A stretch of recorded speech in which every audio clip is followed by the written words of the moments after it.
தமிழலை நேயர்களுக்கு வணக்கம். இன்றைய முக்கிய நிகழ்வுகளை இந்த செய்தி தொகுப்பில் பார்க்கலாம்.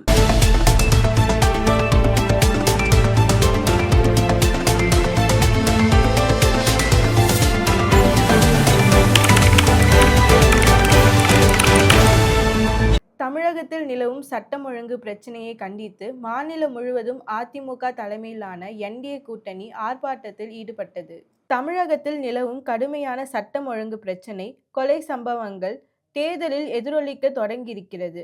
சாதிய வன்கொடுமை, கொலைகள், ரவுடிகளின் அட்டகாசம், போதைப் பொருள் புழக்கம் ஆகியவற்றை கண்டித்து தமிழகம் முழுவதும் என்டிஏ கூட்டணி சார்பில் ஆர்ப்பாட்டங்கள் நடத்தப்பட்டன. சென்னையில் அதிமுக பொதுச் செயலாளர் எடப்பாடி பழனிசாமி, மதுரையில் நயினா நாகேந்திரன், தஞ்சையில் டிடிவி தினகரன், கடலூரில் அன்புமணி, கோவையில் அண்ணாமலை உள்ளிட்டோர் ஆர்ப்பாட்டத்திற்கு தலைமை வகித்தனர். தமிழக சட்டப்பேரவை தேர்தலுக்காக ஆன்லைனில் வேட்புமனு தாக்கல் செய்யும் புதிய வசதியை இந்திய தேர்தல் ஆணையம் ஏற்படுத்தியுள்ளது. தமிழகத்தில் வரும் 30ஆம் தேதி வேட்புமனு தாக்கல் தொடங்குகிறது. வேட்பாளர்களின் பொதுக்கூட்டங்கள், ஊர்வலங்கள் மற்றும் கட்சி அலுவலகம் அமைத்தல், வேட்புமனு தாக்கல் உள்ளிட்டவற்றிற்கு இந்திய தேர்தல் ஆணையத்தால் அறிமுகப்படுத்தப்பட்டுள்ள சுவிதா என்ற செயலி மூலம் வாயிலாகவும் அனுமதி பெறலாம். தேர்தலில் போட்டியிடும் வேட்பாளர்கள் நேரில் மட்டுமின்றி ஆன்லைனிலும் வேட்புமனு தாக்கல் செய்யலாம். suvidha.eci.government.in என்ற இணையதளத்தின் மூலமும் விண்ணப்பம் செய்து கொள்ளும் வசதி ஏற்பாடு செய்யப்பட்டுள்ளது. இணையதள முகவரி வாயிலாக அனுமதி பெற நிகழ்விற்கு 48 மணி நேரத்திற்கு முன்பே விண்ணப்பிக்க வேண்டும். அங்கீகரிக்கப்பட்ட கட்சிகளின் நிர்வாகிகளும் தேர்தலில் போட்டியிடும் வேட்பாளர் மற்றும் வேட்பாளர்களின் முகவர்கள் ஆகியோர் இந்த சுவிதா இணையதளத்தின் வாயிலாக விண்ணப்பிக்கலாம். சென்னையில் ஆபரண தங்கம் விலை சவரனுக்கு 480 குறைந்து 1,17,200 ரூபாய்க்கு விற்பனை செய்யப்படுகிறது. தங்கத்தின் விலை சில தினங்களாக குறைந்து வருகிறது.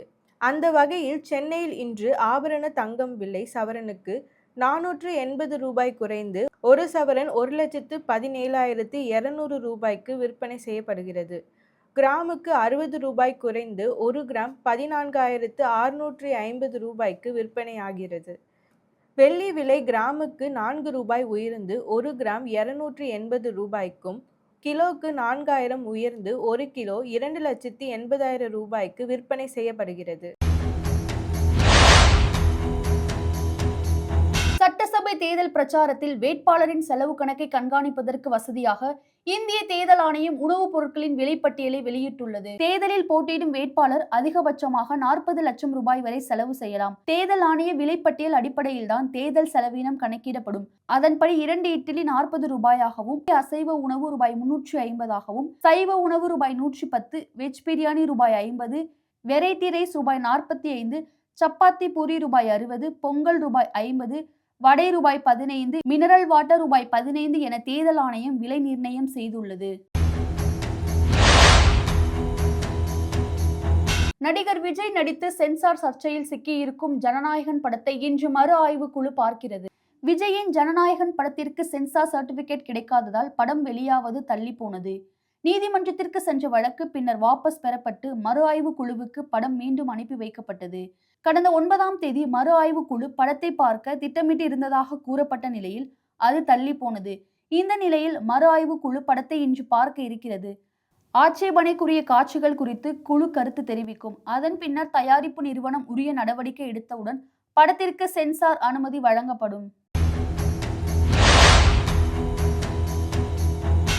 மாநிலங்களவை தேர்தலில் இந்திய கூட்டணி எம்எல்ஏக்கள் 4 பேர் வாக்களிக்க வராததால் பீகாரில் 5 இடங்களை வென்றது பாஜக கூட்டணி.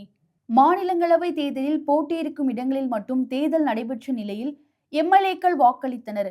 பீகாரில் மொத்தம் உள்ள 5 இடங்களில் முதல்வர் நிதிஷ்குமார், பாஜக தேசிய தலைவர் நிதின் நபீன், மத்திய வேளாண் துறை அமைச்சர் ராம்நாத் தாக்கூர், ராஷ்டிரிய லோக் மோர்ச்சா தலைவர் உபேந்திர குஷ்வாஹா, பாஜகவை சேர்ந்த முன்னாள் எம்எல்ஏ சிவேஷ்குமார் ஆகியோர் நிறுத்தப்பட்டனர்.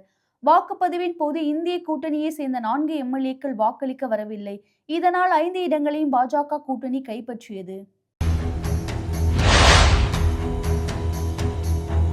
ஆப்கானிஸ்தானில் உள்ள மருத்துவமனை மீது பாகிஸ்தான் நடத்திய கண்மூடித்தனமான தாக்குதலில் 400 பேர் உயிரிழந்தனர்.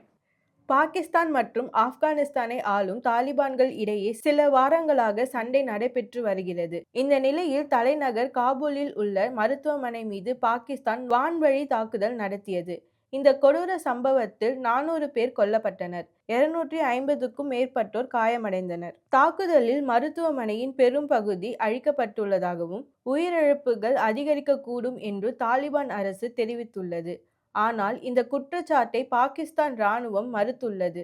இந்த தாக்குதல் சம்பவத்தை கண்டித்துள்ள ஆப்கான் வீரர் ரஷீத் கான் ஐநா தலையிட்டு நடவடிக்கை எடுக்க வேண்டும் என்று கேட்டுக்கொண்டுள்ளார். மேலும் செய்திகளுக்கு தொடர்ந்து இணைந்திருங்கள் தமிழலை செய்திகளோடு.